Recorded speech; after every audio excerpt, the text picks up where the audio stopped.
নমস্কার। গীতবিতান থেকে রবি ঠাকুরের লেখা কয়েকটি লাইন পড়ে শোনাচ্ছি। এত আনন্দধ্বনি উঠিল কোথায়, জগৎ পুরবাসী সবে কোথায় ধায়? কোন অমৃতধনের পেয়েছে সন্ধান, কোন সুধা করে পান? কোন আলোকে আঁধার দূর হয়ে যায়? এত আনন্দধ্বনি উঠিল কোথায়? সবাই ভালো থাকবেন। মন খুব ভারাক্রান্ত। চারিদিকের পরিস্থিতি একদম ভালো না, ভালো লাগছে না।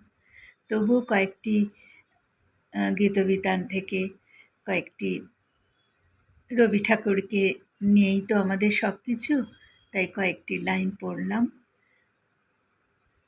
ভালো থাকবেন সবাই। শুভ নববর্ষ, শুভ পয়লা বৈশাখ 1432।